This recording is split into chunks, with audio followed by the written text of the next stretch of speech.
मित्रमैत्रिणींना नमस्कार, मी मुक्ता कदम। आता आपण पाहूया आज दिवसभरामध्ये काय काय घडलं। आजच्या बातमीपत्रामध्ये काय काय घडलं हे सांगण्यापेक्षा नेमकं कोणी काय म्हणलं हेच मी सांगणार आहे, कारण इथं प्रत्येकाने जे जे काही म्हणलेलं आहे ते फारच इंटरेस्टिंग आहे। सगळ्यात पहिली बातमी तुम्हाला तुमच्या स्क्रीनवर शेजारी दिसत असेल।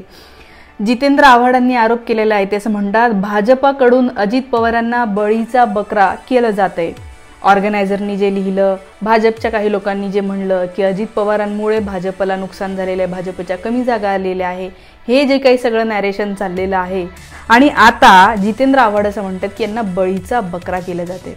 बळीचा बकरा ह्याचा अर्थ मला तुम्ही कमेंटमध्ये नक्की सांगा। त्याचा अर्थ मी पाहिल्याच्या नंतर माझ्या लक्षात आलं की बळीचा बकरा म्हणजे असं की त्या बकऱ्याचा काहीही दोष नसतो, फक्त त्या दिवशी लोकांना मटण खायचं असतं म्हणून त्याचा बळी दिला जातो, नाही तर त्या बकऱ्याचा काहीही दोष नाही। तर आता जितेंद्र आव्हाड यांना असं म्हणायचं आहे अजित पवारांचा काहीही दोष नाही आहे, ते एकदम स्वच्छ आहेत, फक्त त्यांना बळी ठरवलं जातंय भाजपकडून। म्हणजे थोडक्यात तुमच्या लक्षात आलं का? अहो, तारीफ केली आहे त्यांनी अजित पवारांची। त्यांना कुठेतरी आशा आहे की अजित पवार असेही नाराज आहे, आले तर ते आपल्याकडे येतील।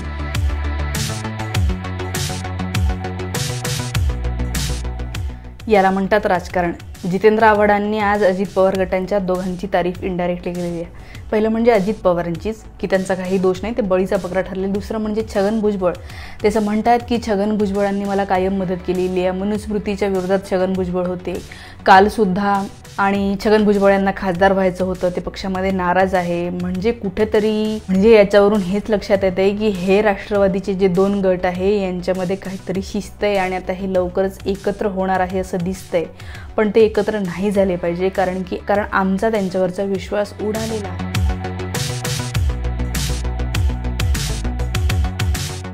वळूया पुढच्या बातमीकडे। संजय राऊत काय म्हणालेले आहे? संजय राऊत असं म्हणतात की तर छगन भुजबळांना मुख्यमंत्री पदाचा टिळा लागला असता।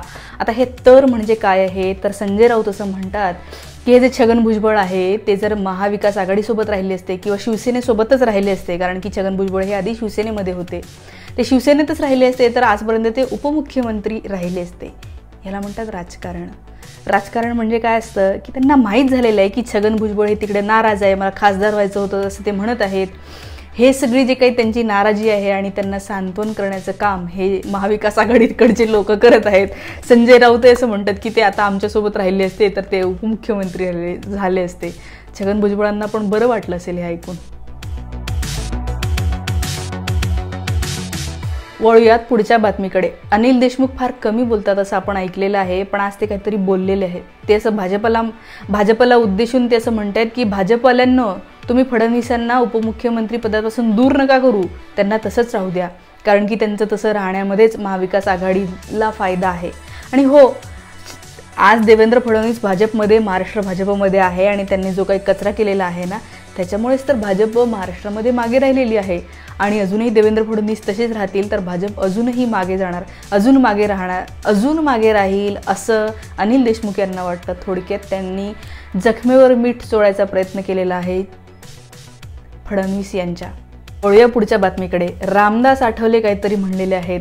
आता सगळीकडे विधानसभेच्या जागा वाटपाचा प्रश्न सुरू आहे। रामदास आठवले जे मोदी सरकार बरोबर आहे, भाजप बरोबर आहे, आणि रामदास आठवले असं म्हणतात की आता आम्हाला RPI, त्यांचा जो पक्ष आहे रिपब्लिकन पार्टी ऑफ इंडिया, यांना पण महाविकास आघाडीने यांना पण महायुतीने 7 ते 10 जागा दिल्या पाहिजे अशी आमची मागणी आहे आणि ती आम्हाला दिलीच पाहिजे।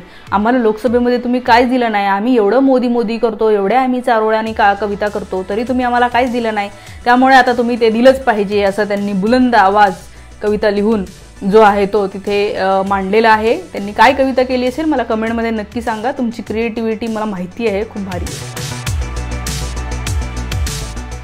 वळूया पुढच्या बातमीकडे। रोहित पवार काहीतरी म्हणलेले आहेत आणि ते डायरेक्ट म्हटलेले नाही आहेत, तर त्यांचं एक ट्विट आहे आणि आपल्याला माहिती आहे की राज्यामध्ये पोलीस भरतीची प्रक्रिया सुरू आहे। जवळपास 17,471 पदांसाठी ही भरती सुरू आहे।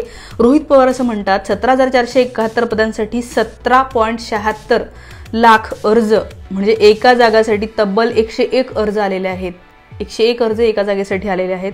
ठीक आहे, इतकी कॉम्पिटिशन असते, पण ते असं म्हणतात विशेष म्हणजे डॉक्टर्स, इंजिनियर्स, वकील अशा प्रकारचे शिक्षण घेतलेल्या लोकांनी याच्यामध्ये फॉर्म भरलेले आहेत।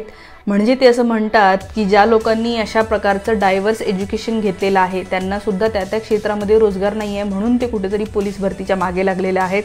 ते म्हणतात की याच्यामध्ये चूक कोणाची आहे आणि व्यवस्था म्हणून आपण काहीतरी सुधारणा करणार आहोत का, अशी चिंता त्यांनी या ट्विटमध्ये व्यक्त केलेली आहे. खरं आणि पुढे पंकजा मुंडे ताई आज काहीतरी बोललेले आहेत.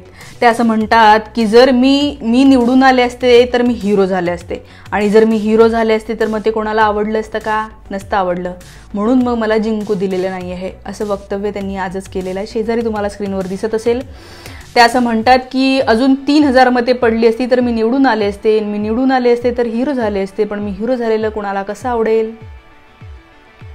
आता वळूया पुढच्या बातमीकडे. फारच सिरियस घटना आज वसईमध्ये झालेली आहे. एका प्रियकराने प्रेयसीलाच भर रस्त्यात जे आहे ते तिचा जीव घेतला, आणि हे सगळं होत असताना रस्त्यावरचे बाकीचे लोक बघत होते, व्हिडिओ काढत होते, पण कोणीही मदतीसाठी धावलेले नाही आहे असं दिसतंय.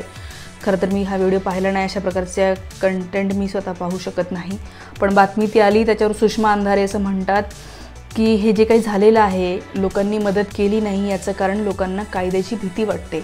जर काही मदत केली तर परत पोलिसांची इन्क्वायरी, पोलीस सारखं तुम्हाला बोलवणार, धमकवणार, या गोष्टींची लोकांना भीती आहे. खरं तर ही भीती असू नये. ह्या प्रशासनाने लोकांबरोबर इतकं व्यवस्थित आणि छान वागावं की लोकांना असं वाटेल की कुणाचं काहीतरी होतं आहे, क्राईम होतो आहे, तर तिथे मदत करावी.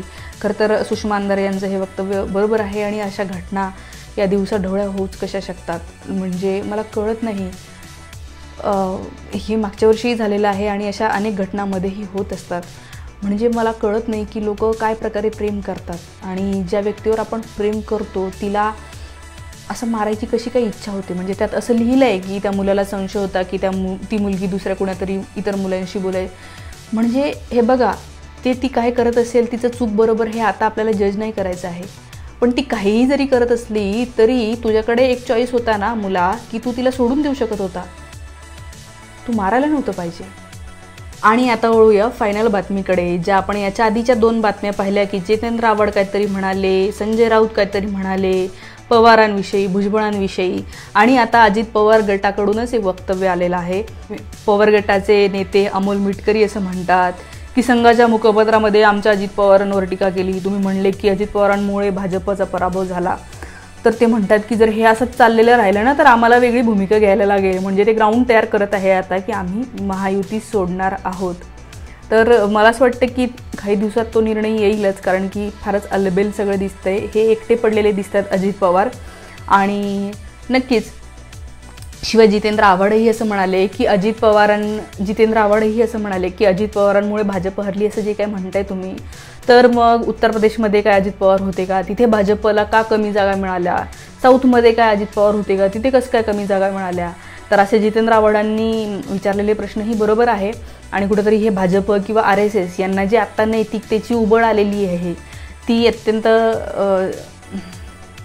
ती फक्त दाखवण्यापुरती आहे की आम्हाला नैतिकता कळते. ज्यांना नैतिकता कळते ना ते तेव्हाच बोलले असते. तुमच्या हाताला आहे सोशल मीडिया, तुम्ही तिथं अनेकदा काय टाकत असतात. घटना होतात, मणिपूरची घटना झाली, तुम्ही तेव्हा नाही टाकत, आता वर्षभरांनी बोलताय. तुम्ही ढोंगी आहात.